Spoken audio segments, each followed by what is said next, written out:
Welcome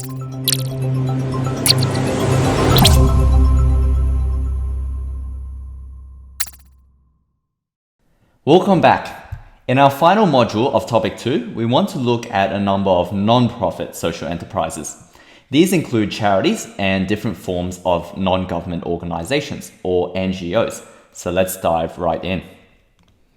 Okay, so let's think about large charities that everyone already knows, like the Red Cross or the Gates Foundation. These organizations don't just operate baselessly. They have a business-like structure that helps them run things efficiently. For example, let's have a look at the main features of non-profit-based organizations.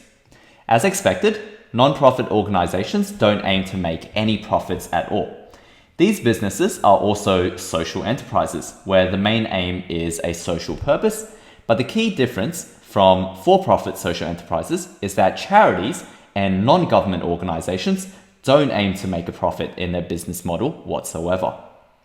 Another key characteristic is that instead of generating profits, social enterprises generate surplus. A surplus is conceptually very similar to a profit. The difference is that rather than the money received being distributed to the owners of the business as payment, the surplus is reinvested or put back into the business to advance the business's social purpose, to keep things running. So, like profit, surplus is calculated as surplus equals total revenue, or your income, minus total cost, or the money being spent. Social enterprises can take many different forms, and the differences between them tend to be quite subtle. Nonetheless, the IB would expect us to know two broad categories of non-profit social enterprises: NGOs and charities. The first form of a non-profit social enterprise is non-government organizations, or NGOs. The aim of NGOs are varied, though the common trend that ties them all together is that they are supporting a socially desirable purpose. Some of these NGOs are concerned with a single issue, such as Save the Whales, while other NGOs are concerned with a broader spectrum of issues, such as Greenpeace. The common trend across all NGOs is that they are not government-owned, and they are not run by any government. They are non-government organizations. The second form of non-profit social enterprise is charities. Charities are exactly what you would expect them to be. They provide as much relief or support as possible to those who truly need it. And charities are different to NGOs. They're different to NGOs in the sense that their focus is solely on doing good, or what we call philanthropy, and a desire to help those who cannot help themselves. The Red Cross is one of the greatest examples of a charity. They provide medical staff, water and food, and all kinds of different support in places that have been struck by disaster or places that are under-resourced.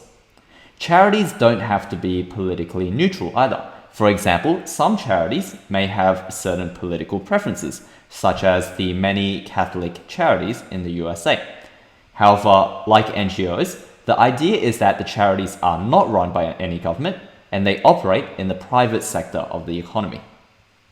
One very important thing with charities, which is the most important thing that you need to know here, is that what distinguishes it from a non-government organization legally is that because the charity is focused on philanthropy or doing good, charities are actually exempt from paying taxes completely.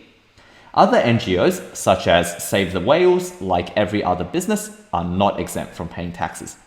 So charities included, on top of the main features mentioned above, other common features for all non-profit social enterprises include, firstly, that to reiterate, profits are not generated. Instead, these businesses generate surplus, and that surplus is reinvested into the business to advance its social purpose. Typically, these surpluses are then used directly to continue providing the goods and services that the charity was created to provide. Secondly, donations are important. Non-profit social enterprises can't rely on government funding or other forms of income, so a lot of their revenue comes from the donations of individuals. Virtually every charity wants to do more for those in need, and so large and small donations from individuals and organizations are a highly appreciated and important source of income. Thirdly, unlike most businesses, The democratic structure means that there is usually unclear ownership and control. You only have to ask the question of who owns the charity, who decides who sits on the board of directors. Should people who donate large amounts of money have a larger say in the operation of the charity than others? And what counts as appropriate compensation? These are the types of questions that create a lot of discontent among stakeholders, especially if it is not handled effectively. Imagine how people would feel if the head of a charity made as much money as the income of a CEO of a large multinational company. It wouldn't look very favorable. So let's talk about some advantages of being a non-profit social enterprise. So we're no longer thinking in terms of profits. Firstly, they help people or causes in need. Governments and businesses almost never have enough resources to help every single person that needs the support in local communities. Non-profit social enterprises can't address everything either. However, the work that non-profit social enterprises do is still crucially important and valuable for that specific community that is receiving the support. Secondly, they foster a philanthropic spirit in the community. What this means is that people feel good about helping others, and charities can help construct a positive worldview in the community through their work. Thirdly, they can foster informed discussion about the allocation of resources.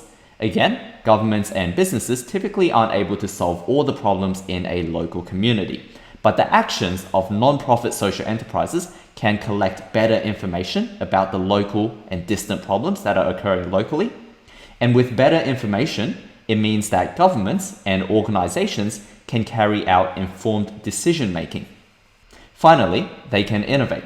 Because there's a lot less pressure to make a profit, so employees and members of a non-profit social enterprise are often encouraged to be creative and adopt new ideas and tactics to address problems and find solutions to different issues. To conclude this module, let's have a look at the many disadvantages or challenges that a non-profit social enterprise may face compared to the other business types. Firstly, the lack of control in NGOs combined with the intense lobbying by passionate groups can lead to socially undesirable outcomes. Let's take an example here. In the United States, we have intense lobbying from two non-profit groups, the National Rifles Association and the Gun Owners of America. The actions of these two intense lobby groups effectively lobby state and national legislatures in the United States to prevent any meaningful restriction on gun control, including the possession of handguns and assault rifles.